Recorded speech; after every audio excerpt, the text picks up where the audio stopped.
de mucha gente nueva que va conociendo a Jesús recién. Amén. ¿Cuánto hace menos de un año que está en la iglesia? A ver, levante la mano. ¿Cuánto hace? ¿Cuánto? Amén. ¿Cuánto hace 2 años? Amén. Bueno, viste. Somos todos, nos vamos conociendo. Y yo tengo 5 años acá, así que estamos todos más o menos igual. Acá no hay ninguno de 40 años. Si bien yo venía cuando era chico, venía a los 11 años a veces, pero nunca estuve congregándome siempre acá. Pero qué bueno, esta noche nos van a dar un mensaje de madurez espiritual, ¿sí? Yo quería presentar al pastor Walter, pero antes de presentarlo quiero comentar un poquito de él. Él se fue cuando tenía 14 años de este lugar, ¿sí? Y vive en Estados Unidos, va y viene, pero hace 40 y pico de años que está allá. Así que va, viene, y si, nunca lo habíamos podido tener acá bien para decir, bueno, ahora se queda por un tiempo.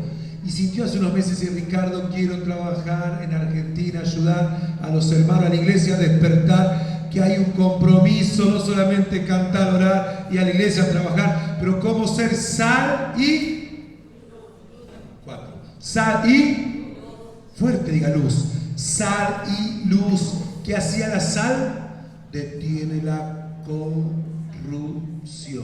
O sea, la podredumbre, la sal. ¿Se acuerdan que hablé del jamón crudo? Sí, que si usted le inyecta de sal, ya queda bien. Así hace el Señor con la sal de la tierra. Detiene el pecado, la maldad, la angustia, la tristeza y, por qué no, la corrupción de los gobiernos. Así que si voy a trabajar con ustedes en Buenos Aires, si hay un lugarcito que me puedan dar, yo quiero estar ahí para trabajar. No, no es tan fácil. Y vos como reverendo, él es reverendo, un ministro ordenado. Acá no se usa la palabra reverendo, solamente en los Simpsons que está el reverendo Alegría, ¿no? ¿Se acuerdan? Pero bueno, acá usa la palabra pastor, obispo, apóstol, profeta, pero allá es reverendo. Bueno, dice, como un reverendo va a venir a trabajar entre la gente, en lo social. Bueno, alguien de desarrollo social nos llamó y dice, bueno, queremos conocer a ese pastor. Y si es argentino, él es argentino, nacido acá, que venga, aunque habla medio parecido, habla un neutro, amén, pero queremos conocerlo. Y empezó a hablar con la gente, dice, lo queremos tener usted para trabajar con nosotros en la provincia de Buenos Aires, así que pruebe. Así que está probando, vamos de iglesia en iglesia, por eso falté a 2 cultos. ¿Se dieron cuenta que falté? No. ¿Se dieron cuenta?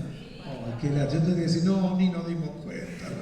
Amén. Bueno, gracias por ese compromiso, por ese cariño. Amén. Bueno, falté esa reunión acompañando a muchas iglesias, a veces hasta 3 iglesias por día, mostrando el proyecto que él tiene, pues trabajó muchos años entre toda la parte social con mucha gente de la calle, en la ciudad donde vive el pastor. Yo estuve, fui testigo, hay 80.000 personas, no exagerando, 80.000 personas viviendo en las veredas. Ellos dicen acá, en las veredas, literalmente, con la carpita. Gracias a Dios, ninguno de ustedes está viviendo en la vereda, ¿no? Nadie. Pues puede ser, hay veces que hay gente de la calle. En Estados Unidos, cuando quedás sin seguro social o muchos beneficios, quedás en la vereda. A usted le gustaría ni que su primo ni que su tía viva en la vereda, ¿no es cierto? En Argentina no. Pero bueno, allá pasó y mucha gente en las calles. Yo lo vi a eso, no podía creer. Y ellos dando ropa, lavándolos, cortándole las uñas, lo afeitan, le cortan el pelo y ayudando a mucha gente. Terrible lo que vi. Y ha trabajado por muchos años, aunque él trabajaba cerca de Wall Street, ¿sí? Dios lo llevó a trabajar con los pobres de Los Ángeles. Estoy haciendo una presentación de él. Amén. Así que hace 3 meses dice, Ricardo, quiero ir a Argentina a ayudar. ¿Qué parece, Walter? No es momento. ¿O usted cree que es el momento de venir a hacer algo en Argentina? ¿Qué diría usted? ¿Se viene o se queda allá? ¿Qué haría usted? Él vive a 10 cuadras de Disney. ¿Qué haría usted? Me quedo allá. Pero dijo, no, vamos a ir a La Matanza. Así que estuvimos en muchas iglesias de La Matanza. ¿Cuántos conocen La Matanza bien? ¿Sí? ¿Les gusta La Matanza? Bueno, vamos recorriendo ahí todos los barrios buscando, diciendo al pastor, involúcrense, Dios tiene un plan para Argentina de restauración. ¿Cuántas veces me vieron agarrado a la bandera así? ¿Cuántas veces? ¿Alguno me vio? Y oramos, y Dios me dijo, ¿te gusta Argentina? ¿Te gusta agarrar la bandera y orar? Ahora vas a trabajar, vas a tener que acompañar al pastor. No, yo no me quiero perder el culto, Señor, ¿qué van a decir? No, tenés que acompañar al pastor porque tiene un mensaje, amén, para la actualidad que está viviendo Argentina, amén. Yo me voy a presentar, pero junto con Vladimir. ¿Dónde está Vladimir? Amén. ¿Cómo haríamos con Vladimir allá? A ver. Bueno, buenas noches. Nos vamos a llevar de Buenos Aires a Kiev. ¿Sabe el pastor Walter dónde queda Kiev? ¿Se pronuncia bien Kiev? Lo vamos a llevar a Kiev, a Ucrania. Buenas noches. Доброй ночи. Esta noche quiero presentarles Сегодня ночью я хочу вам представить a un hombre de Dios один мужик Господний, que llega a esta ciudad который приехал в этот город, para traer un mensaje de restauración, чтобы представить вам один мессаж. porque el Espíritu de Dios Потому что Дух Господень va a visitar esta tierra, придет на эту землю, esta provincia на это государство y esta nación. и эту нацию. Algunos están filmando, gracias Marta por filmar, amén. Y Dios va a visitar esta nación На это государство con su fuego. своим духом. Y este país se va a levantar Эта нация будет solo en el nombre poderoso de Jesús. только одним Господом Иисусом Христом. Oramos por Argentina, Молимся за Аргентину, por Ucrania, за Украину, los dos lugares за эти две нации. donde vamos a ir con el pastor Walter И поедем с пастырем Вальтером. a predicar. Amén. Проповедовать. Recibimos al pastor Walter con un fuerte aplauso. Пастор Вальтер, пожалуйста. Amén. Esto es para los hermanos de Ucrania, que vamos a llevar allá.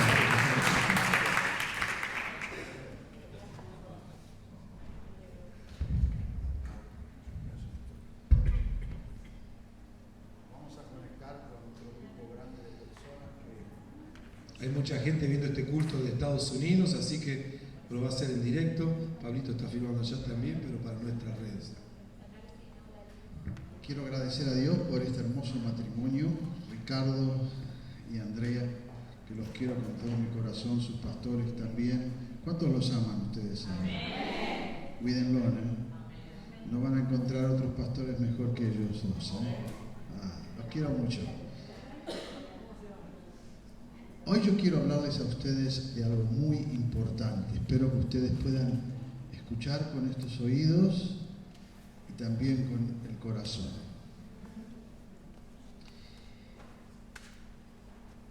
¿Cómo ministramos y cómo lideramos en medio de la cautividad? ¿Cómo hacemos esto en medio de la cautividad? Y vamos a ver una escritura donde nos va a enseñar a nosotros qué es lo que estaba pasando en el Antiguo Testamento cuando el pueblo de Israel, que vivía en la cautividad, Dios tenía un plan cómo sacarlos de la cautividad. La cautividad es algo muy difícil. Hay personas que hoy en día, cuando se habla de aquellas experiencias del pasado, sea cuando aquí en la Argentina escuchábamos a Martín Fierro, ¿no? Y todas sus poesías, y cuando nos acordamos de ciertas personas que le dimos mucha popularidad y mucha fama, hasta le construimos un monumento. Hoy en día en Bariloche están decidiendo qué hacer con un monumento al General Roca.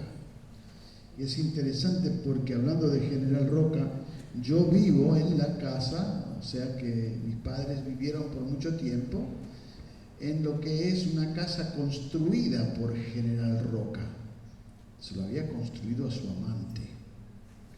Y en esa quinta, donde muchos de ustedes conocen, existe hasta un túnel que se conectaba con una casa mayor. La gente a caballo venía y se escondía en ese túnel. Todavía el túnel existe. Si alguna vez usted va a la quinta, pregúnteme y le puedo mostrar dónde está ese agujero. Es oscuro. ¿Qué pasó con General Roca? Fue una persona que sí tuvo mucha experiencia y nos trajo a nosotros. Por ejemplo, él construyó las vías, ¿cómo se llama? El ferrocarril, ¿no? Fue muy conocido por el ferrocarril. Tenemos el ferrocarril de General Roca, que está en Constitución, ¿no? Y toda la edificación de ese lugar es muy parecida a la quinta, pero algo que él hizo, ¿cuántos de ustedes saben la historia de General Roca? Que él fue uno de los que eliminó a quienes, a las personas, no se les dice indios, sino se les dice pueblos originarios. Pueblos originarios. Bueno, muchos los conocemos como los indios, ¿no? Pero indios no son ellos, porque indios son los de la India. Porque Cristóbal Colón iba en busca de ¿quién? De la India. Y en vez de llegar a la India vino por acá. ¿Okay? Y acá le llamó a todos los que son de pueblos originarios indios. Y bueno, en Estados Unidos también se habla mucho de los cowboys y los indios. Hoy no se ven más esas películas porque las cancelaron. Porque hay muchas personas que miran hacia el pasado y al presente con una forma muy romántica, muy romántica. A ver, cantanos un tango, o a ver, léenos una poesía de Martín Fierro, o contame la historia de aquel lugar. Era muy interesante que en Estados Unidos, por muchos años Estados Unidos importaba, exportaba y vendía, ¿qué? Esclavos de la raza negra, ¿no? Hace mucho tiempo atrás. Y hoy en día las personas que son de la raza negra llevan encima todavía las memorias de sus padres y sus abuelos por ser esclavos. Imagínense que un ser humano sea vendido y degradado a tal punto que tenga que ser vendido. Pero hoy en día todavía existe la esclavitud, todavía existe, digamos, lo que yo llamaría el tener que vivir y estar en medio de la cautividad. Todavía tenemos países y personas que están bajo la cautividad. Digan conmigo la cautividad. Muchos años el pueblo de Israel vivió bajo la cautividad. ¿Se acuerdan la historia de Moisés? La historia en que ellos eran esclavos y que Dios llamó a Moisés para librarlos de la mano de Faraón. Aprendemos de la Biblia que Dios usó a dos grupos de personas para lidiar con la cautividad. Vuelvo a decir, no hay nada romántico con la cautividad. Porque hoy en día mucha gente ve películas y ve a la gente de la raza negra que canta bonito, o a los mexicanos con los gorros grandes y qué sé yo, a los argentinos, qué sé yo, tomando mate bajo un sauce, no sé. Pero hoy en día estamos viviendo bajo otra y otro tipo de cautividad. ¿Qué cautividad? Hay una cautividad en este país tan grande donde más de la mitad del país está viviendo bajo una opresión económica, bajo unas ataduras muy difíciles de salir. La gente ni siquiera ya quiere trabajar.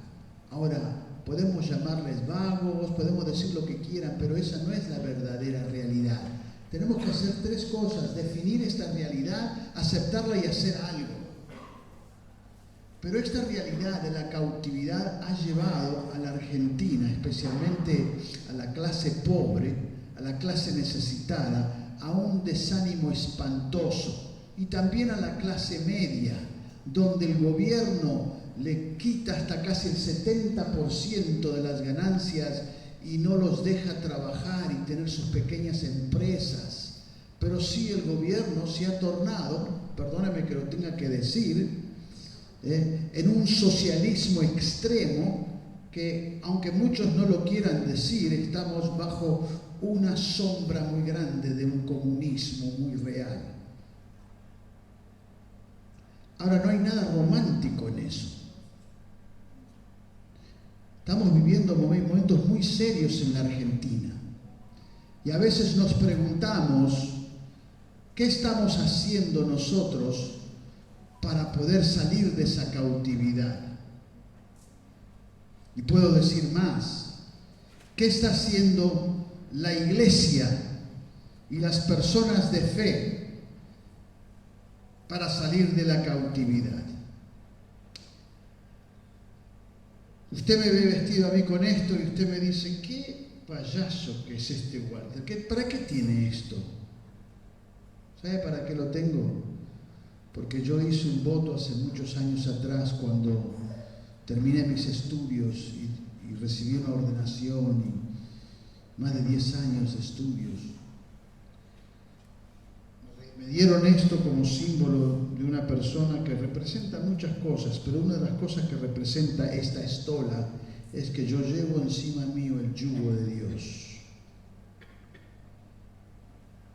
Otra cosa que representan estos colores, ustedes que saben que a José lo vendieron porque tenía que, ¿qué le ponían a él? El celo que tenían, ¿qué?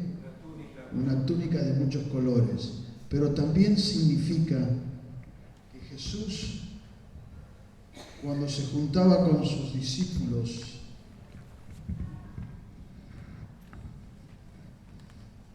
él se ataba una toalla alrededor de él para lavarle los pies a los demás, para servirlos. Y para mí esto es y representa, Walter, nunca te olvides que tú tienes que servir a los demás y que nunca te olvides de los pobres.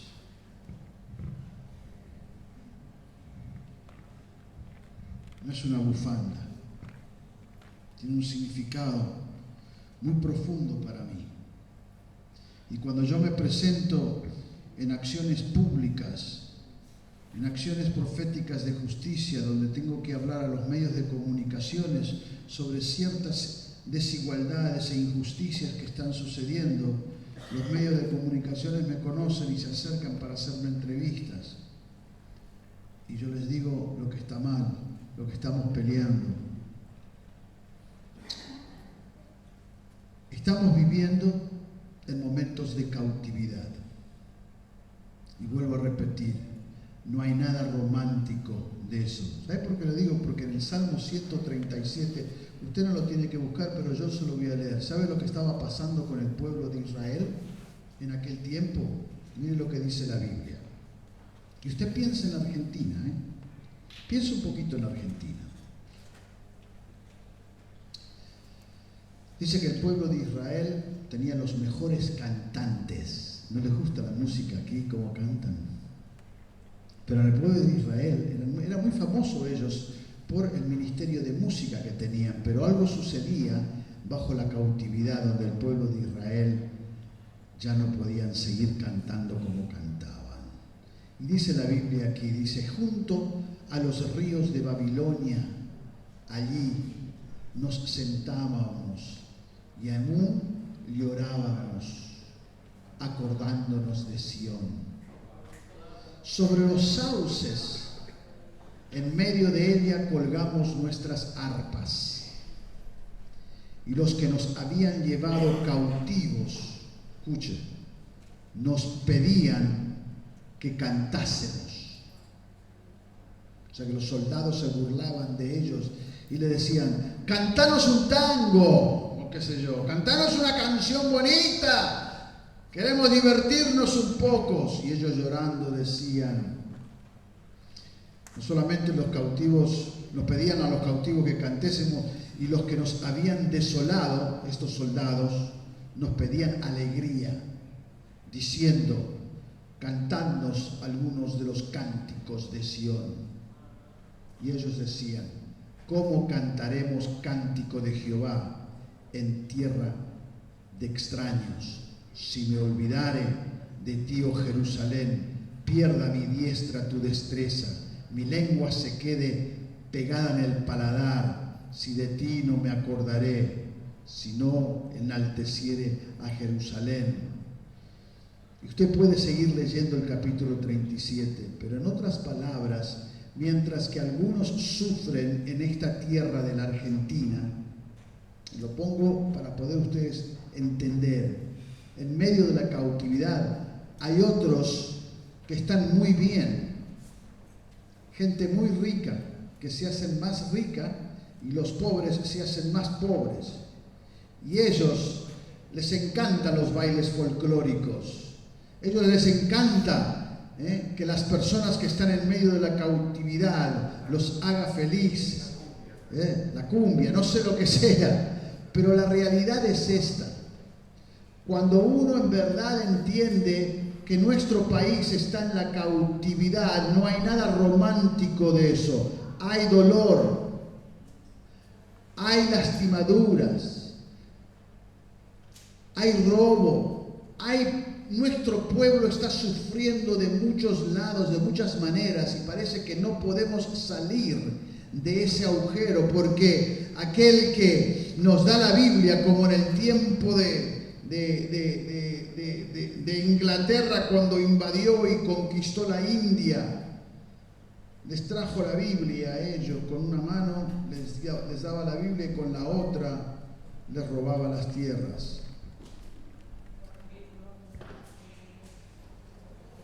Hoy en día, ni la pastoral ni muchas personas de fe saben qué hacer con la problemática que estamos viviendo en este país. Y como estamos en medio de las elecciones, ahora los líderes políticos se compran hasta los pastores y las iglesias, porque las iglesias necesitan cosas. Y estos políticos vienen para darles chapa, pintura. Hasta no muy lejos de aquí estaban regalando $1,000 a 500 pastores, mientras que ellos pudieran votar por ellos. ¿Votar a quién? Para que sigan defraudando al país, para que sigan mintiendo al país, para que sigan con la corrupción. Estamos viviendo momentos muy oscuros aquí en Argentina. ¿Me escucha? ¿Me entiende lo que le quiero decir? Vamos a esperar que la hermanita se siente. Muy bien, bienvenidos.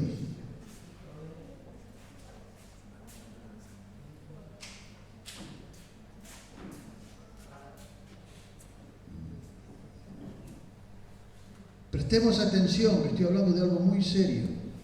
Estamos viviendo en momentos de cautividad. Estamos siendo manipulados, estamos siendo usados, estamos siendo mentidos por muchos años. Y Dios nos puso a nosotros como quienes, como personas que tienen sus ojos en Dios y reconocen que todo lo que tenemos es de Dios, y Dios nos puso a nosotros como mayordomos, al cristiano y el que no es cristiano, a esos ser buenos administradores. Y Dios está viendo que entre medio del cántico, los saltos y todas las cosas, todavía aceptamos esta cautividad. A veces nos encontramos indefensos porque no sabemos qué hacer. Ustedes pueden hacer piquetes como los piqueteros, hasta podemos hacer todo eso, pero ya no nos escuchan más. Dios levantó en Estados Unidos un Martin Luther King, un reverendo, que muchas veces él terminó en la cárcel por gritar y defender los derechos sociales de muchas personas, un pastor, y fue arrestado muchas veces. Y lo venía a visitar un gran evangelista que se llamaba Billy Graham. ¿Saben quién es Billy Graham? Todo el mundo lo respetaba. Y él pensó que venía a hacer algo grande, de visitarlo a él, porque él estaba en la cárcel. Martin Luther King lo vio en la calle y le dijo: Billy Graham, gracias por venirme a visitarme, pero yo te necesito a ti, al lado mío aquí. ¿Por qué no estás en la cárcel conmigo para defender los derechos de aquellos que están viviendo en cautividad? Usted sabe quién es Billy Graham, ¿no? La cautividad no es nada romántico. El pueblo de Israel colgaron hasta sus arpas y mientras el mundo se burlaba de ellos, ellos decían, ¿cómo que esta gente nos pide que cantemos cuando nosotros estamos viviendo en tierra de extraños? No tenemos ni siquiera dónde vivir. Usted sabe la problemática de la Argentina en que estamos viviendo. Algunos se acostumbran a esto, como si no fuera nada. Pero el Señor nos escucha, nos ve. ¿Y sabes por qué Él no contesta todas las oraciones? Porque hay muchos que dicen, orá por esto y Dios te va a dar lo otro. Marcate, decretá, hacé esto y lo otro. ¿Sabes por qué Dios no nos contesta muchas cosas? ¿Nunca se preguntó? Porque Dios nos puso a nosotros como mayordomos. ¿Y por qué Él va a contestar ciertas oraciones que las tenemos que cumplir nosotros? Que tenemos que hacer nosotros. Ahora sí, Dios tiene misericordia. Y Dios trabaja con la gente necesitada. Y Dios responde las oraciones. Pero hay muchas oraciones que Dios nos dice, hay que orar y con el mazo dar. Porque las problemáticas de este país se solucionan votando, se solucionan activando nuestra responsabilidad cívica y cambiando ciertas leyes. De lo contrario nos vamos a quedar estancados y el futuro de nuestros hijos y de nuestros nietos se hacen humo. ¿Están de acuerdo conmigo o no? Estoy siendo muy fuerte. Ahora, Dios estableció un sistema en cómo eventualmente superar esta cautividad. Escogió a dos grupos de personas, aquellos que servían en el palacio del rey y otros que servían entre medio de los cautivos.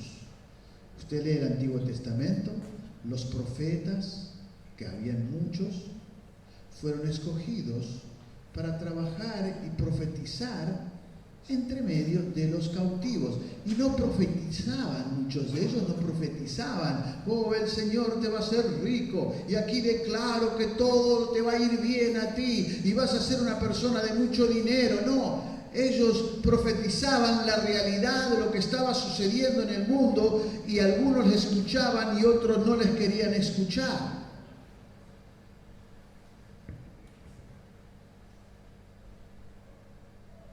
Vamos a tomar el ejemplo de un profeta muy famoso, muy conocido, que Dios le dio una visión increíblemente grande. Y él se llamaba Ezequiel. Fíjese cómo comienza el libro de Ezequiel en el capítulo 1. Porque muchos hemos comenzado de esta forma. Hemos comenzado, lastimosamente, si me dan un segundito, se me cortó acá. Muchos de nosotros hemos comenzado creyendo como el Ezequiel, capítulo 1 de Ezequiel, dice lo siguiente. Y fíjese cómo comienza la vida de Ezequiel. Y en verdad Dios nos ha dado una visión como Dios le ha dado a Ezequiel. Dice que aconteció en el año 30, en el mes cuarto, a los 5 días del mes, que estando yo en medio de los, ¿qué?, de los cautivos, junto al río Quebar. ¿Sabe cuál es el río Quebar? Donde estaban estos que colgaban sus arpas y sus instrumentos en los árboles. Dice que Ezequiel estaba junto a ellos y los cielos se abrieron y vio visiones de Dios. Vio visiones de Dios. Dios nos tiene que dar una visión trascendente de lo que Dios quiere hacer con nosotros hacia el futuro en medio de la cautividad. ¿Qué visión tenemos nosotros para poder ayudar a nuestros hermanos y nuestras hermanas aquí en Argentina para salir de esta cautividad?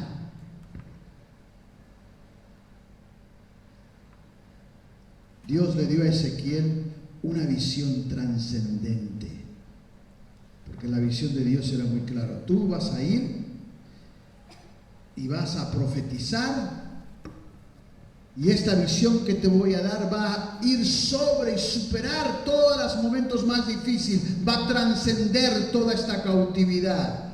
¡Wow! Ezequiel levantó las manos y dijo: ¡wow! No he sido llamado por Dios para ser un profeta. ¡Qué bárbaro! ¡Qué lindo! Pero resulta que no era como él pensaba, porque cuando él comenzó a profetizar en medio de la cautividad, ¿sabe cuánta gente había escuchándolos? 0. Dice que él se encontraba a veces profetizando y nadie le quería escuchar. Y Dios le dijo: tú sigue profetizando. Aunque no te quieran escuchar, dice,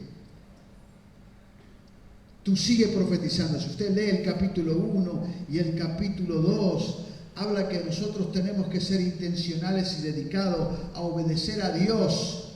Capítulo 2, versículo 5 dice: ¿acaso ellos escuchen?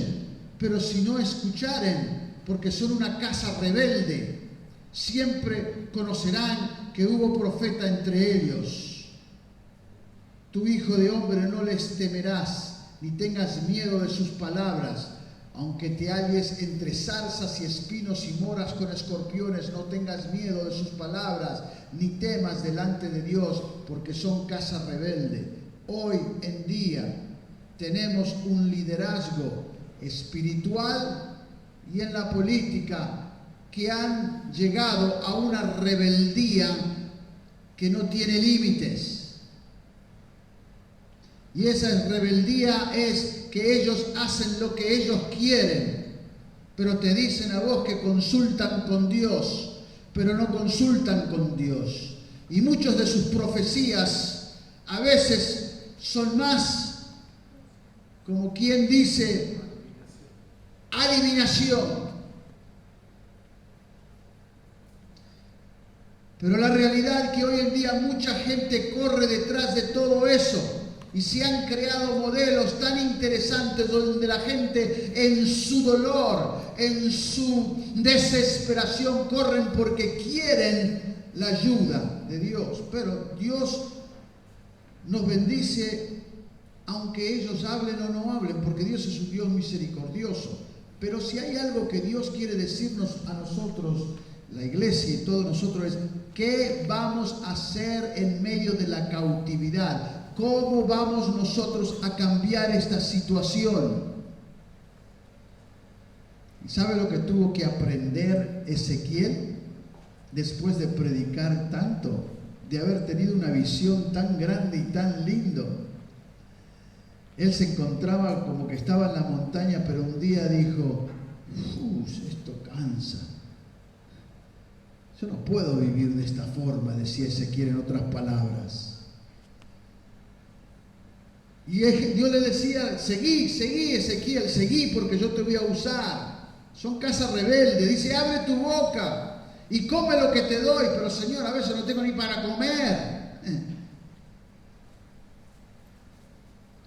Encontramos lo que dice en el capítulo 3, que una de las experiencias fuertes que tuvo que experimentar Ezequiel fue lo mismo que vivió Jesús cuando Él vino a este mundo.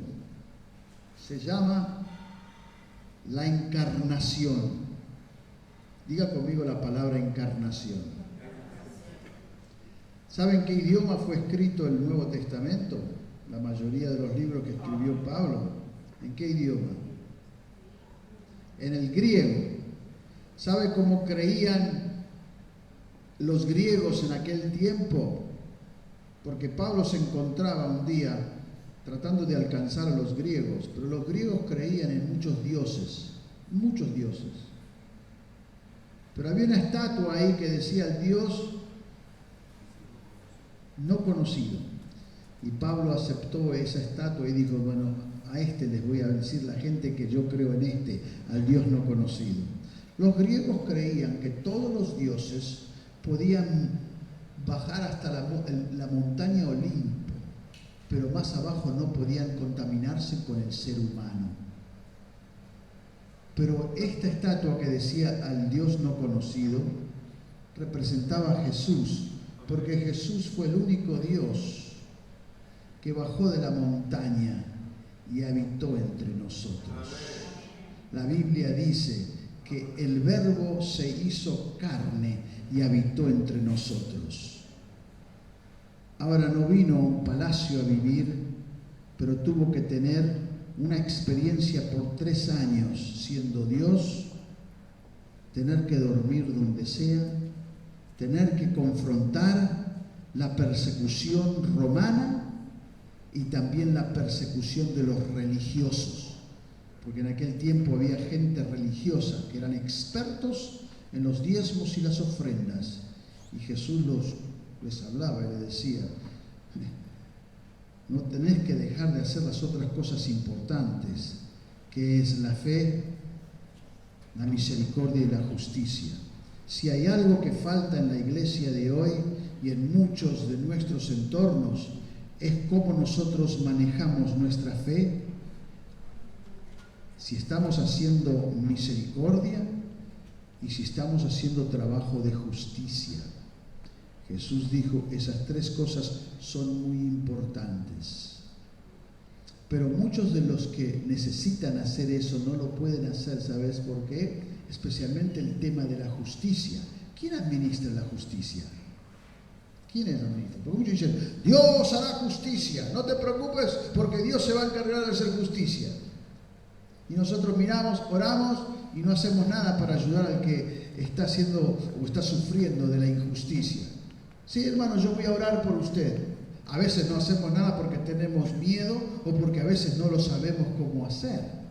Pero el Señor nos manda a nosotros que tenemos que hacer misericordia y justicia, que tenemos que nosotros compartir nuestra fe, compartiendo las buenas nuevas del Evangelio a los demás, pero proveyéndoles no solamente un pan para que coman, pero también enseñarles a cenar, no un pescado para que coman, sino enseñarles a pescar, pero también enseñarles a cómo se puede comprar la laguna.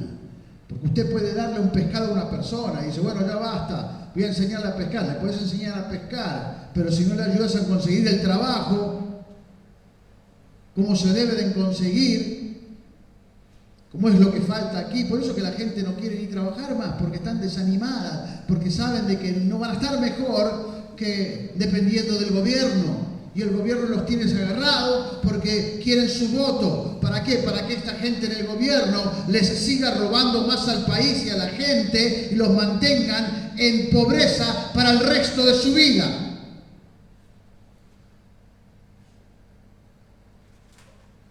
Pero nos acostumbramos a esto y pensamos que está bien. Pero el futuro de nuestros hijos y de nuestros nietos se pierden por causa de la injusticia que existe en este país.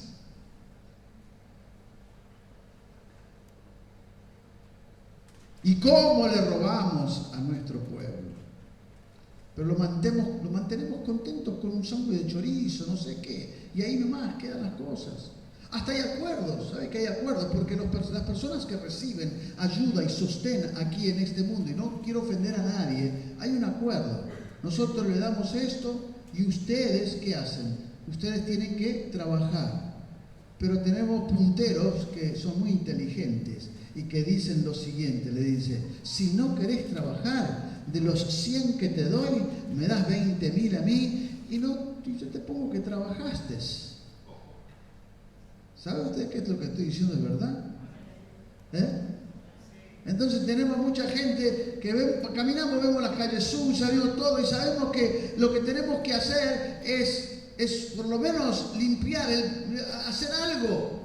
Pero hoy en día hasta eso se está negociando y hoy en día se ha perdido la cultura del deseo de querer trabajar. Estamos desanimados, y no lo digo para ofender a nadie, pero no podemos sobrevivir en un país así. Tenemos ejemplos de países, porque muchos tienen tienen aquí hay líderes en este país, yo lo digo sin miedo, que tienen un romanticismo con Venezuela. Escuche lo que le voy a decir. Pregúntele a todos los venezolanos que están aquí. ¿Usted vio algún venezolano que está aquí en Argentina? Porque hace años que no se veían los venezolanos que están aquí. ¿Por qué se fueron del país? ¿Por qué? Y saben ustedes que en el tiempo de Chávez y ahora Maduro, la iglesia evangélica pentecostal fueron los que lo apoyaron a este liderazgo.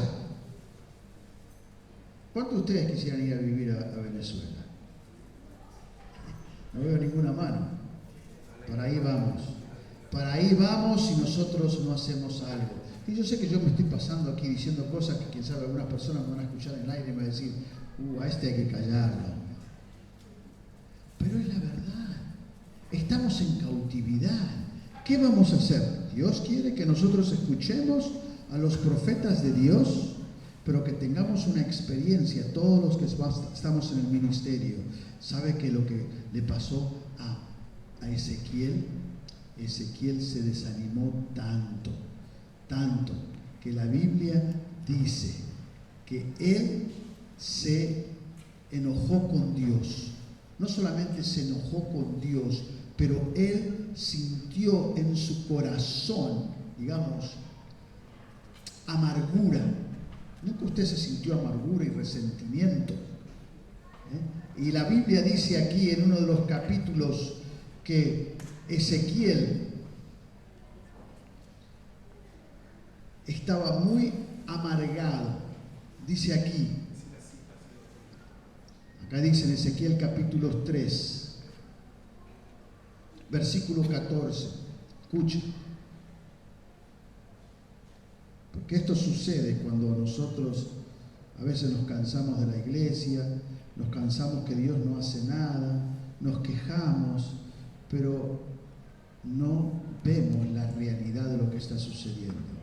Dice aquí, versículo 14, dice que el Espíritu me levantó, pues el Espíritu me tomó y fui en ¿qué?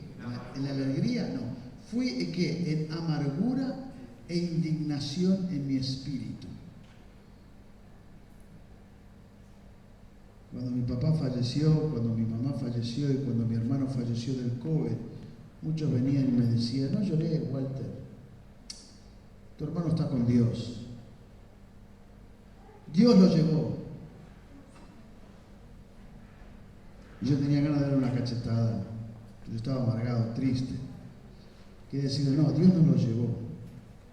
Él podía estar con nosotros. Mi madre podía estar con nosotros. Mi padre podía haber estado con nosotros. Pero algo hicimos mal nosotros. Pero si inmediatamente le damos espiritualidad a todo y lo culpamos a Dios, no te preocupes, Él está con Dios. Él podía haber estado con nosotros. La indignación y la amargura del espíritu es algo tremendo. Ahí tenemos la costumbre de decir, bueno, Dios permite ciertas cosas. Yo tampoco creo eso hoy en día, muchas cosas. No es que Dios permite, nosotros lo permitimos y nosotros lo hacemos. Porque nos cuidamos a nuestro prójimo, no hacemos lo que tenemos que hacer, pero le culpamos a Dios inmediatamente para calmar nuestra conciencia. Y en verdad hay ciertas cosas que tendrían que estar mejor, pero no están mejor porque no estamos cumpliendo con la responsabilidad que tenemos que cumplir. Todo esto para decirle que Ezequiel se sintió así. ¿Y qué hizo Ezequiel? Se amargó, pero el Espíritu de Dios lo levantó. ¿Y dónde lo llevó? Lo llevó a cenar, lo llevó a Disneylandia, lo llevó a visitar a algún predicador que lo pudiera calmar. No, miren lo que dice aquí. Que en la indignación de su espíritu, de su corazón, el Espíritu de Dios lo levantó, pero la mano de Jehová era fuerte sobre mí. ¿Y a dónde fue? Fíjese el versículo 15. Y vine a los cautivos de Tel Aviv, que moraban junto al río Quebar, y me senté donde ellos estaban sentados. Y allí permanecí 7 días atónitos entre ellos. Esto es la experiencia que Jesús experimentó y quiere que nosotros muchos experimentemos, que es la famosa doctrina de la Biblia, que es la encarnación, porque si Jesús nos hubiera encarnado, nos hubiera bajado de ahí de la montaña y nos había dado su vida por nosotros, nuestro Dios no es un Dios verdadero, pero eso lo tenía que experimentar Ezequiel. Hoy en día el que es pobre, el que vive entre los pobres, es criticado que no tiene la bendición de Dios. Yo tenía estudios, yo llegué a trabajar en los lugares más lujosos de Estados Unidos, pero un día aparecí en una ciudad que Dios me dijo que fuera, donde duermen 70, 80 mil personas por noche, y la misma persona que mandó a mi mamá como misionera me invitó a trabajar con él, y yo terminé viviendo entre las personas más terribles de esa ciudad por 3 años, porque para Dios un día puede ser 7 años o puede ser 7 años un día, pero 3 años fueron las cosas que Dios me tuvo que enseñar en este ministerio de encarnación. ¿Sabe lo que fue? Porque hay una escritura donde dice que Él nos va a juzgar a cada uno de nosotros conforme a 6 preguntas. Va a separar a los corderos ¿de quién? De los cabritos. Y dice, en los últimos tiempos yo los juzgaré de esta forma y les haré 6 preguntas. Cuando yo tuve hambre, dice Jesús. Esto está escrito con letras rojas. ¿Tú me diste de comer? Cuando yo tuve sed, ¿tú me diste de beber? Cuando estuve desnudo, ¿tú me cubriste? Cuando yo estuve en la cárcel, ¿me visitaste? Cuando yo estaba enfermo, ¿me viniste a ver? Y cuando fui un extranjero o un extraño, ¿me tomaste? 6 cosas. Yo les aseguro que muchas personas quisieran arrancar esas hojas de la Biblia, porque no hay muchas personas que quieren verlo a Jesús de esa forma. Y un día Dios me dijo a mí, Walter, tenés estudio, venís de una familia increíble, con muchas bendiciones, has alcanzado muchas cosas, pero no me conoces. Yo digo, ¿cómo que Dios que no te conozco? No. Hasta que no me veas a mí haciendo fila, mendigando pan, no me conoces. Hasta que no me veas a mí sentado en un comedor, una abuelita o un abuelito que no tienen que comer. Si no me ves a mí ahí y no me cuidás y no haces algo por mí, no me conoces. Eso cambió mi vida. Yo terminé viviendo entre esta gente por más de 3 años, porque yo tenía que tener la misma experiencia que tuvo Ezequiel. Que Dios le dijo, sí, te di una visión muy grande, trascendente, un ministerio grande, profético, aunque nadie te va a escuchar. Y ahora te resentís. ¿Por qué? Porque el dolor no lo entendés, no entendés lo que está sucediendo. Hay muchos que no entienden la realidad de lo que está sucediendo aquí en este país.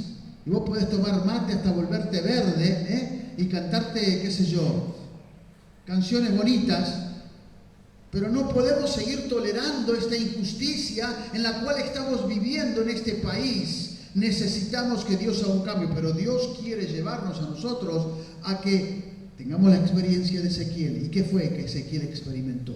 Se sentó entre los medios de los cautivos mientras colgaban sus arpas y los soldados se burlaban de ellos y no podía decir nada Ezequiel. ¿Estamos escuchando el clamor de nuestro pueblo? ¿Estamos en verdad escuchando? ¿Estamos teniendo esa experiencia que tenemos que tener de la encarnación de Jesús, que Él habitó entre nosotros? Esa expresión en el griego significa que Él puso su carpa al lado nuestro. Yo sé que esto no es una predicación para que usted salga muy contento de aquí, pero está bien. A veces Dios quiere enseñarnos, porque Dios quiere darnos todo lo que Él tiene para nosotros. Y yo tomé una decisión en mi vida, que lo que yo voy a hacer en el futuro tiene que ser esas tres cosas: fe, misericordia y justicia. Tener una visión de en verdad entender y definir la realidad, lo que significa vivir en la cautividad, y a veces no saber qué decir, porque rapidito sabemos nosotros cómo tener una respuesta. Yo me acuerdo que yo le hablaba a la gente más pobre, más necesitada de la calle, y la gente más borracha, y venían todos intoxicados, muchos de ellos, y me decían: dame algo para comer, y yo enseguida les decía: vení, querido, yo voy a orar por vos. Y esta gente conocía la Biblia más que yo. Me decía: anda a orar en secreto, como dice la Biblia, pero no me vengas aquí a mostrar enfrente de todo que en verdad me querés ayudar. Porque muchos de nosotros oramos por los demás, pero tenemos una estantería llena de comida y tenemos muchas bendiciones, y en vez de hacer algo por los demás no decimos nada, pero decimos: voy a orar por vos. Esa ha sido mi experiencia. Termino con esto. La experiencia de la encarnación es muy necesaria en medio de la cautividad. El que te diga a vos que no tenés que juntarte con aquellos que son demasiado pobres y necesitados y solamente escuchar, pero rapidito tú quieres ganarlos para el Señor, o cantarle una canción, a veces te tenés que quedar callado y llorar con ellos y entender que esto está serio. Lo que es tener una familia que no tiene que comer, que no puede trabajar, que no hay un futuro para nosotros. Ese no es el plan de Dios. Estamos viviendo momentos muy difíciles en Argentina y Dios está levantando personas, así como Ezequiel, que tienen que habitar entre quién, entre los cautivos. Pero también está levantando personas como quién, como Daniel y sus amigos. ¿Sabe la historia de Daniel usted? ¿Sabe quién era Daniel? Daniel era uno de los jóvenes mejores que existían en Israel y fueron llevados cautivos, dice la Biblia. Dice que en el libro de Daniel, que en el año tercero del reinado, Daniel capítulo 1, en el reinado de Joacim, rey de Judá, vino Nabucodonosor. No había un peor presidente que Nabucodonosor. Digo presidente porque en aquel tiempo era un rey. No había persona más corrupta que ese hombre.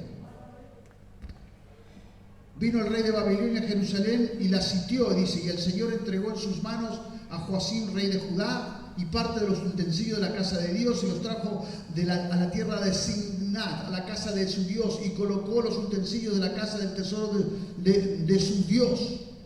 Y dijo el rey Aspenaz, jefe de sus eunucos, que trajese, escuchen, que trajese ¿a quién? A los hijos de Israel, del linaje real de los príncipes, muchachos a quienes no hubieran tacha alguna, de buen parecer, enseñados en toda sabiduría, sabios de ciencia y de buen entendimiento, e idóneos para estar en el palacio del rey, y que les enseñase las letras, las lenguas de los caldeos. Y estos jóvenes vinieron en la cautividad a estar en el palacio del rey. Imagínense tener que estar ministrando y trabajando en el gobierno, en un partido político bien corrupto. ¿Y qué hizo Daniel y sus amigos? Y aquí es la clave. Resulta que cuando ellos fueron traídos cautivos, les hicieron cambiar de nombre, les dieron nuevas vestimentas, les dijeron todo lo que tenía que hacer, pero también le dijeron que tenía que comer de la mesa del rey. Y le señaló el rey ración para cada día de la provisión de la comida del rey y del vino que debían de beber. Y que los criase 3 años, tenían que estar así, para que al fin de ellos se presentasen delante del rey. Imagínense, ya era lo mejor que había en Israel, pero tenían que pasar 3 años de escuela para que después sean presentados delante del rey. Entre esos estaba Daniel, Ananías, Misael, Azarías y los hijos de Judá. A estos el jefe de los eunucos puso nombres y a Daniel lo llamó Beltasar, Ananías, Sadrach, a Misael, Mesac y Azarías, Abednego. Pero Daniel propuso en su corazón no contaminarse con la porción de la comida del rey, ni con el vino que él bebía. Pidió, por tanto, al jefe de los eunucos que no se le obligase a contaminarse. Y puso Dios a Daniel en gracia y en buena voluntad con el jefe de los eunucos. En otras palabras, quiero decirles claramente, Dios tiene personas de fe, así como Daniel y sus amigos, que tienen que estar en el gobierno. Escuchen lo que dije. En el palacio del rey. Tienen que estar. Y tienen que saber cómo negociar, como hizo Daniel. Él dijo, hago todo lo demás, pero no voy a hacer esto otro. No voy a comer de la mesa del rey. Y el jefe de los eunucos dijo, yo no puedo hacer esto porque el rey me lo mandó. Le dijo, por favor, dame una oportunidad y en 10 días te podemos demostrar que somos mejores que los demás. Porque en la corte del rey había de todo. Había magos, había brujos, había gente de la macumba, no sé cómo le llaman acá a todo el mundo. Había una mezcla grande de gente. Pero estaban los hijos del Señor, Daniel y sus amigos. Pero Daniel supo negociar. Díganme quiénes hoy en día están en el gobierno de parte de Dios y que saben negociar. Y que saben negociar para prepararlos para ayudar a los más necesitados. Daniel se tuvo que comer el horno de los leones, digo el foso de los leones y el horno de fuego. ¿Saben la historia de Daniel y en el foso de los leones? Que los enemigos de Daniel lo acusaron y eventualmente lo tiraron ahí en el foso de los leones. Y nadie no lo pudieron destruir. Y en el horno también dice que el rey lo miraba para ver si iban a sobrevivir. Y había otra persona ahí que estuvo, que era Jesús, digamos, encarnado, digamos, como si fuera un ángel ahí, y lo salvó del fuego. Bueno, estamos en medio de la cautividad aquí en Argentina, y yo creo que Dios quiere levantar líderes verdaderos, profetas de la justicia de Dios, que profeticen lo que Dios quiere que se profetice y no lo que se les antoja en el corazón. Porque el dolor es serio. No es nada romántico tener que ser parte de esa cantidad de gente que está viviendo. En Argentina, si nosotros no elegimos a personas que tienen autoridad moral dentro del gobierno, ¿de quién es la culpa? Si seguimos en esto, en la Argentina, si seguimos en esta corrupción que tenemos, si seguimos viendo a más población del otro lado, donde están cautivos en esta ideología que no es de Dios, ¿qué va a suceder con nosotros? ¿Quién tiene la culpa? Vos podés culparle al diablo todo lo que tú quieras, pero tampoco podés culparle a Dios. ¿Y por qué Dios no cambia esta situación? ¿Sabés por qué no cambia esta situación? Porque Dios te puso a ti y a mí como mayordomo de Dios, porque todo es dueño de Dios. Cuando el capitalismo te dice que todo lo que vos tenés es tuyo y puedes hacer todo lo que tú quieras, y cuando el socialismo extremo te dice que todo lo que tú tenemos pertenece al pueblo, son dos extremos mentirosos donde nos olvidamos que en verdad que todo lo que nosotros tenemos pertenece a Dios, y Dios te lo entrega a ti para que tú seas un buen mayordomo, incluyendo tu influencia. Tu influencia. No tendrás dinero, no tendrás casa, no tendrás lo que tú quieres, pero tú eres una persona de influencia. Puedes hablar, puedes comentar, puedes decir, aprender a quién tenemos que elegir en la política hoy en día. Los apolíticos que me están escuchando ahora y me están escuchando por medio de internet, es por la causa que tú eres apolítico que las naciones se hunden.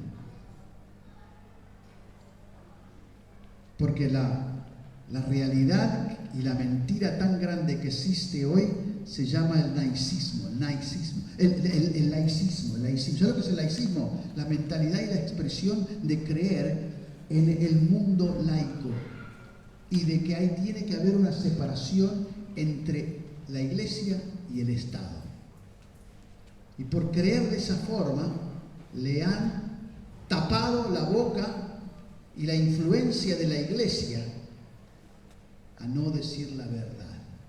Hoy en día, mucha de la gente que está en la congregación dice: yo no me meto en la política, no me gusta estar en la política. Y bueno, no te quejes cuando las cosas no se solucionan, porque el Señor te puso en la política en el sentido porque tienes que votar. No vivimos en el medio de la monarquía. Y todos los que leen aquí el capítulo, esa escritura que dice en el libro de Daniel que Dios pone reyes y saca reyes, fue escrito, ¿sabe dónde? En el Antiguo Testamento, y está tomado fuera de contexto. Los que eligen a los presidentes y a los que nos gobiernan no es Dios. ¿Sabe quién es? Somos nosotros. Dios de atrás bendice nuestra decisión si la tomamos correctamente. Entonces, si nosotros no oramos y no votamos, si no oramos y no nos preparamos para poder en verdad hacer el trabajo que tenemos que hacer de buenos mayordomos de nuestra influencia y tener una responsabilidad cívica, esta Argentina se va a venir más abajo que nunca antes. ¿Me entiende? No escucho ningún amén. Amén. Estoy como Ezequiel. Dale, ponemos musiquita de fondo porque a ver si les puedo aflojar el corazón a todos. Dale, toca. Porque la musiquita ayuda un poquitito, ¿viste? Yo creo que Ezequiel tenía organistas, gente que le tocaba musiquita de atrás, ¿no? No, Ezequiel no tenía nada. Dice que él profetizaba y nadie le quería escuchar. Me encanta la guitarra. Toquen, me gusta. Toquen. No cuelguen las arpas y las guitarras en el sauce, ¿ok? Pero toquen. ¿Les gustan los micrófonos que trajimos? ¿Están funcionando? Está estrenando micrófonos. ¿Todavía no los estrenó? Acá solamente puedo hablarle a ustedes así. Yo soy mi familia. Solamente tenés que tener un corazón dispuesto. Si no lloramos, si no nos conmovemos con la situación de nuestro país, yo no sé qué vamos a hacer. Ay, Señor, estamos en momentos muy difíciles. Mucha gente no quiere el cambio. Pero el cambio se va a venir por obligación y cuando se ponga difícil la cosa, ya está difícil. ¿Sabes la cantidad de gente que se está yendo de aquí de Argentina? Y yo quiero volver, estoy loco.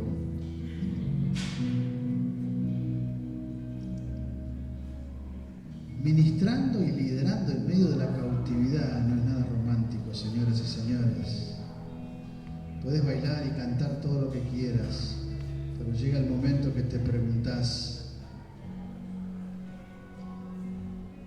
¿debemos de seguir viviendo así? ¿Qué vamos a hacer, Señor?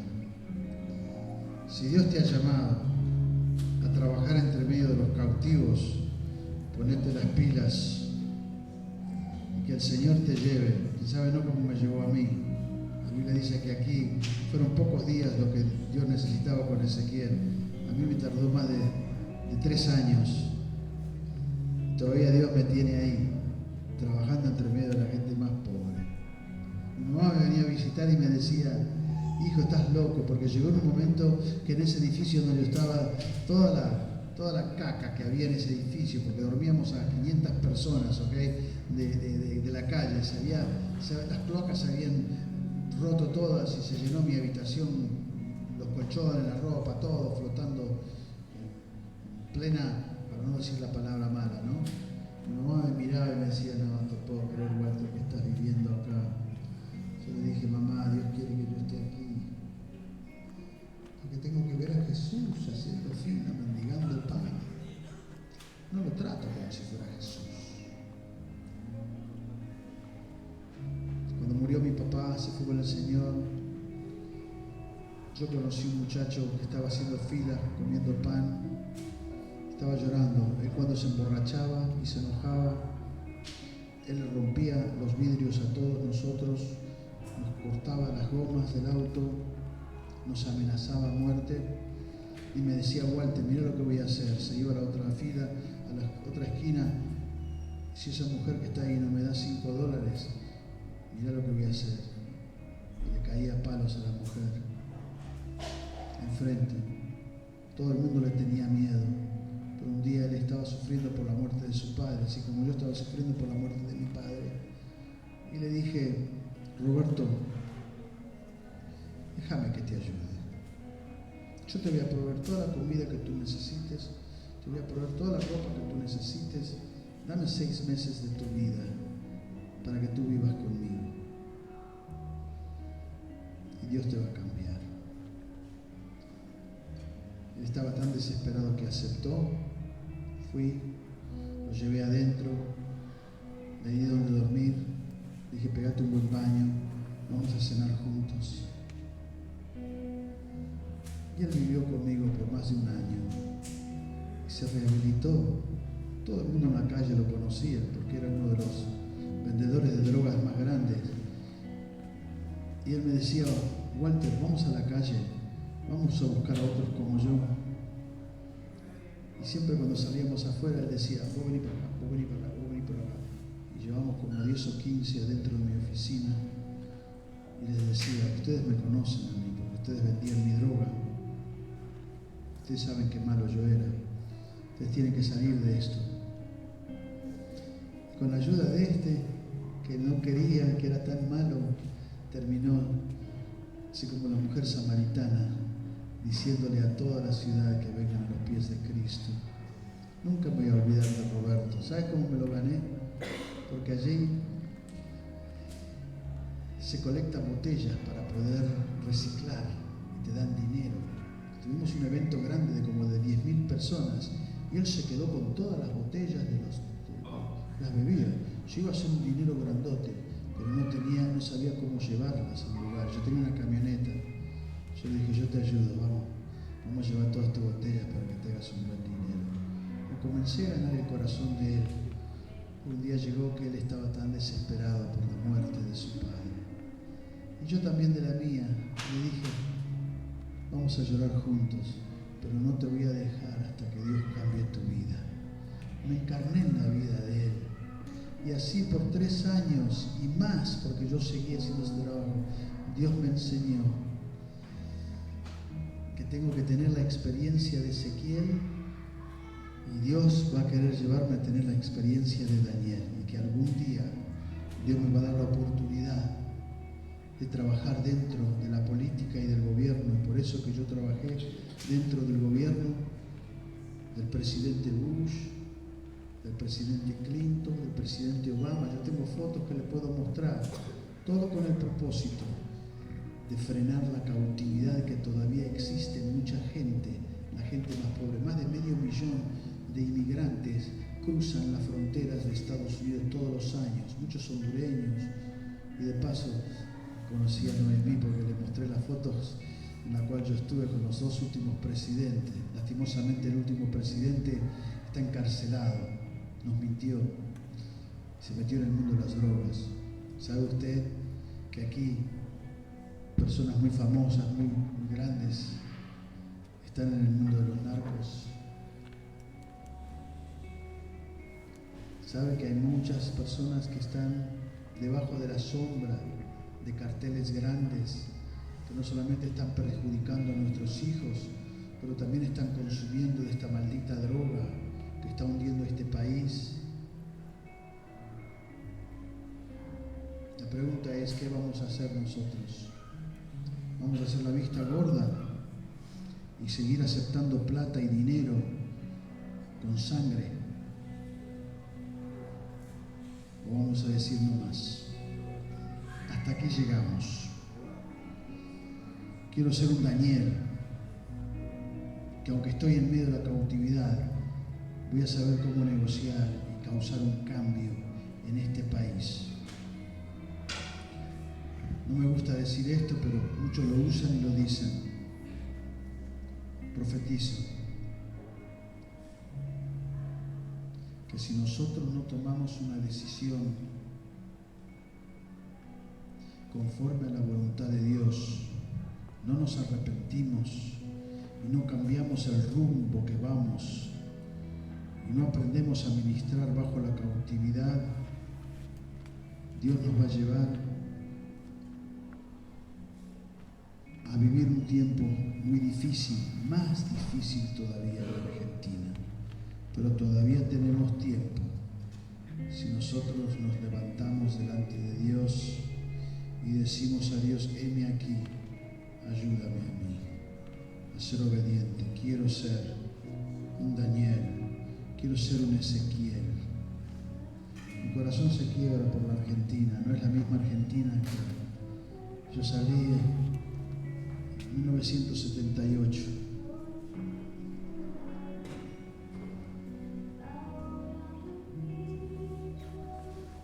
Si no te duele el dolor de lo que nuestra gente está sufriendo, Dios te va a pedir cuenta.